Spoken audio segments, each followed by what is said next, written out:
energy and execution every single play. Perseverance, dedication, got the tunnel vision. Had to get it, had to chase it, there was nothing given. Touchdown! Let's go! Wow! And he somehow caught it. It's game time. Set the phone. Top spot, you wanna take mine. There's somebody better tell them that it's game time. It is time to elevate your football IQ. Deep dives with Mina Kimes. The game of the week, Mina. I feel like we get this heavyweight showdown every year. It's Chiefs and Bills. When you're drilling down on this matchup, what are you seeing? I want to see the Bills offense lean into the play-action passing attack. It's been a weakness of this Kansas City Chiefs defense, 32nd in EPA per play versus play-action. Some of that is small sample size, but I think back to week one, the Chargers had a ton of success with it.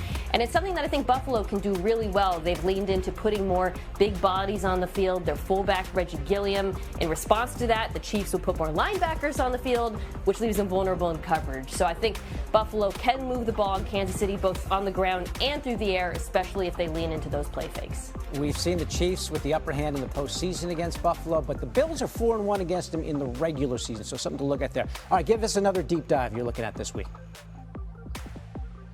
I can't wait to watch Bijan Robinson against this Patriots run defense. We know how good Bijan is running the football, but this Patriots run defense, to me, is one of the best sort of success stories in the NFL.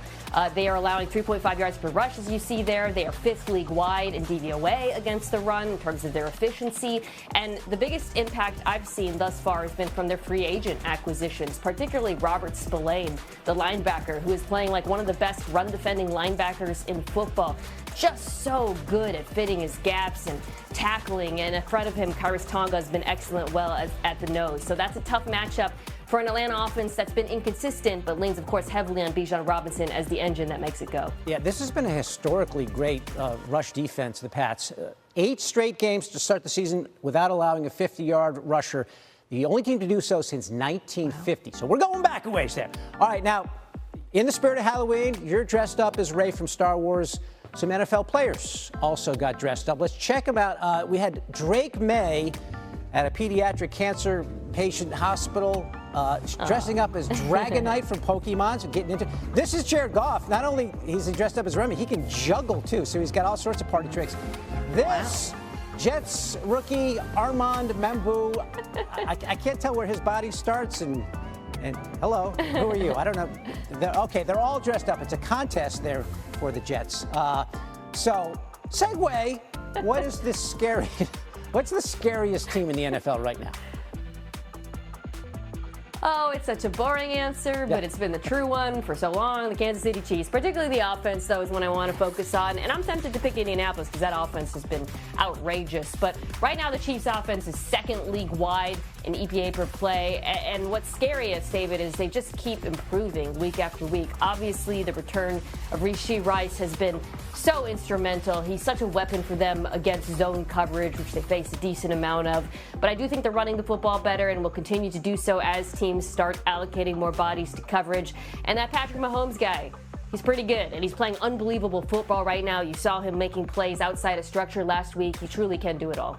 He's so pretty good that right now he's plus 150 favorite to win MVP again, according to ESPN Bet. Mina, thanks for the insight. Happy Halloween, trick-or-treating, get some candy, all that good stuff. Colts on Sunday. So, Mina, what's a matchup that you'll be watching for to define that matchup between the Colts and the Steelers?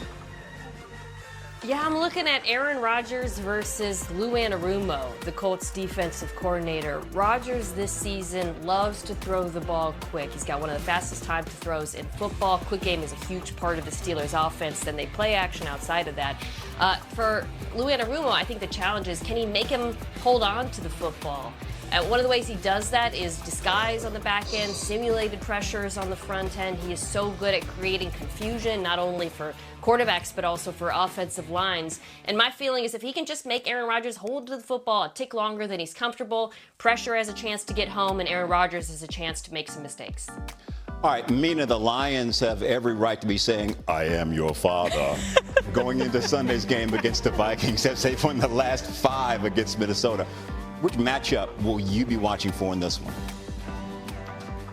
I think the Lions are going to have a lot of success running the ball on the Vikings. We don't even really need to break down how good the Lions are at running the ball, right? With, of course, Jahmyr Gibbs and David Montgomery as well. That offensive line is as dominant as ever. But I highlight it more so because it's been such a weakness for Minnesota this year. Surprising because they were so fantastic last season at defending the run. But this season, by most efficiency metrics, they've been a bottom 10 run defense. So it's something that they can really take advantage of. In the past, Jared Goff also has had a lot of success off of play action, attacking Minnesota between the numbers downfield. I think that's going to continue this day, but the tip of the spear is Jahmyr Gibbs and that, this weekend, is Jahmyr Gibbs in that rushing attack. Lions 9.5-point favorites in that one. All right, lastly, the AFC's version of Luke Skywalker versus Darth Vader. You got the Bills and the Chiefs. Which matchup are you monitoring for that one?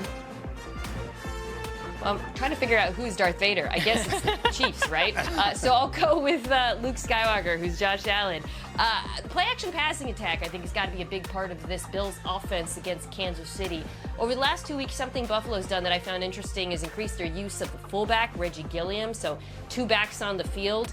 I think if they do that against Kansas City, they'll counter it by putting linebackers on the field, which exposes the Chiefs in the passing game. They've also been bad against play action this year. I think back to week 1 with the Chargers. So that's something that Buffalo can do, I think, to move the ball on them through the air and hopefully keep Darth Vader on the other side of the field, off the field, versus that defense. Rena Kime, she is. But that's my Darth Vader. See, that's my contribution right there. You need some oxygen. Thank you, Rena. All right, go. Well, that's Cap, where he digs deep into the numbers. And there is the man of the hour. We're going to look at the top of the AFC North, Cap. Hannah, this division has been flipped on its head over the last few weeks. Entering week 7, look at these numbers. The Steelers had a 79% chance to win the AFC North according to our analytics. The Ravens were at 16%. Steelers were 4-1. The Ravens were 1-5. Now, just 2 weeks later, the Ravens are 3-5, but they've got Lamar Jackson back, and Baltimore has a 50% chance to win the AFC North ahead of the Steelers, who still have a winning record and are in first place at 4-3. Part of that is because Lamar is back. The other part is each team's remaining schedule. The Ravens have the 5th easiest remaining schedule in the AFC. Steelers have the 3rd hardest. And let's dig into this a little bit more, and we're going to use our playoff predictor touchscreen. Starting with this game on Sunday against the Colts, Steelers have a 42% chance to win that game according to ESPN analytics. Look at these numbers here. Pittsburgh is only favored in 3 of their remaining 10 games. This game against the Bengals, they play the Dolphins here, and then week 17 against the Browns. Look at these 2 games against the Ravens. 37% chance to win in Baltimore, only 46 when they played the Ravens at home in week 18. So let's put this in action here. Focus on these 2 numbers at the top. If the Steelers beat the Colts on Sunday, despite everything I just talked about, things still looking good for Pittsburgh, right? Up to 64% to make the